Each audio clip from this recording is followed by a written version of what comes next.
Oh, God, that's a pretty woman. Oh, look, Jimmy, look at the pretty woman. Yes, that's a pretty woman. Yes, go, Jimmy, go kiss the pretty woman. Thank you. Happy birthday, pretty woman. Thank you, Evelyn. Where's Marty? Is he with you? No, Is he coming later? I don't think so. What do you mean you don't think so? Don't you know? Yes, I know. He's not coming later. Isn't Polly around? Well, he's not coming for your birthday? Well, you're not going to tell me he's working tonight. No, he's not working. He's just not coming to my birthday party. Why not? Well, I didn't hear everything he said because he was so busy packing, but it appears that Marty wants a divorce. Oh my God. Is there anything in the refrigerator? Oh, sweet mother of Jesus! Hey, just gonna sit there. Say something to her. Do something! Oh, Toby! Toby!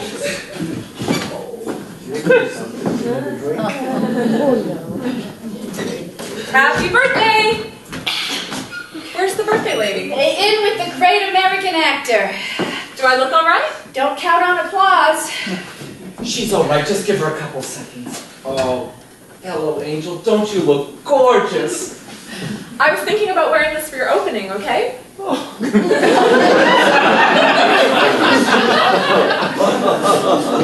I detect tenseness. Is there tenseness at this party? And it's only 10 after 9. Oh, I love the cake, Evelyn. It's a beautiful cake.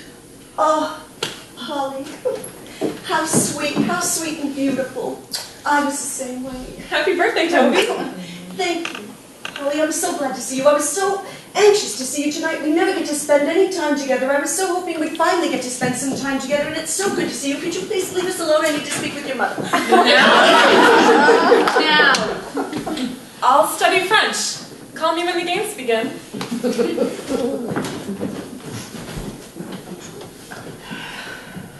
Oh, she's going to be so beautiful.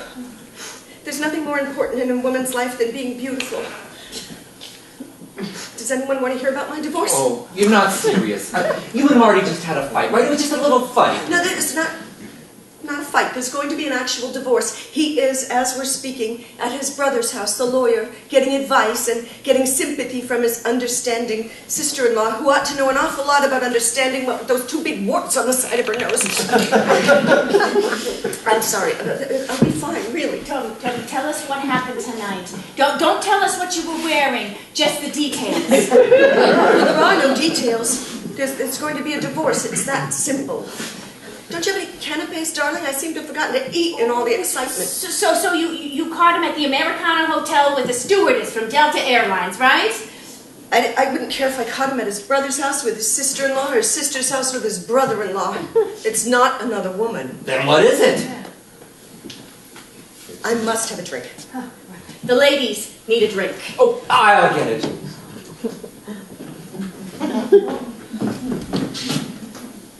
Martin has become accustomed to my face, accustomed to my touch, accustomed to my voice. I think he's even a little bored with my hair. He is devoted to me. He is respectful of me. He is indebted to me. But he's having a lot of problems sleeping with me. For some inexplicable reason, inexplicable is his word, he can't make sexual advances towards me. I mean, he makes them, but there's no desire. It's as though someone were in back of him pushing. He's not tired. He's not overworked. He's not distracted. He's simply turned off. Those are my words. Oh, God, Toby, Did you know that in 1950, I was voted the prettiest girl at the University of Michigan? An all-American halfback gave up a trip to the Rose Bowl for one night of my favors. In 1951, I switched schools and was voted the prettiest girl at the University of Southern California. I received, on an average of 15 sexual proposals a week, sometimes 2 from the faculty. All right, Toby. No, when I was 16, RKO Pictures offered me a 7-year contract.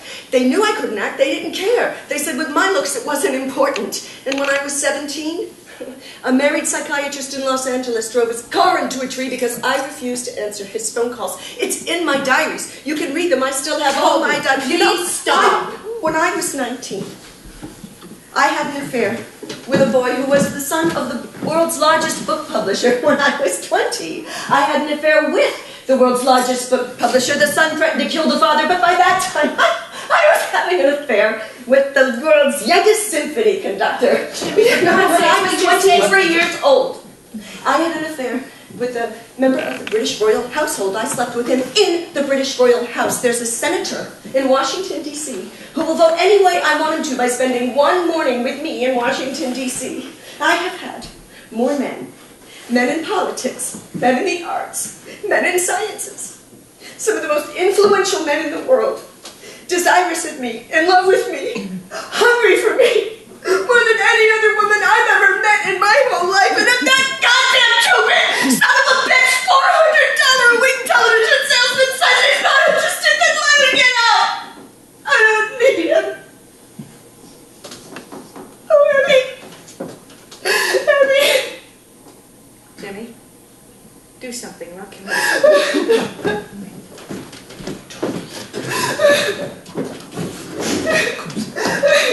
I am still beautiful, I am still desirable, it doesn't matter how old I am. Oh, of course you are. My God, look at you. Effie, no woman has ever taken care of herself the way I have. I'm 40 years old today and my skin is as white and creamy as it was when I was 16. Have some more wine, sweetheart.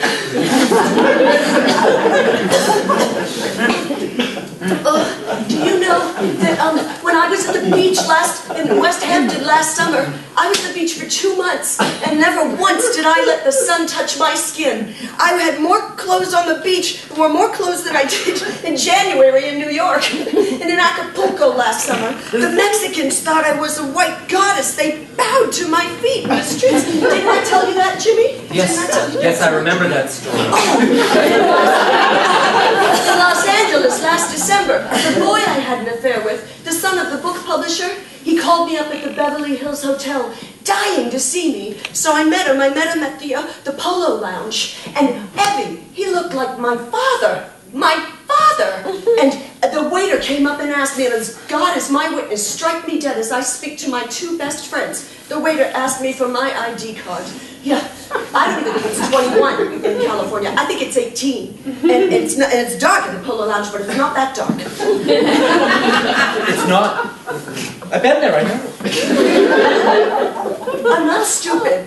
I know that.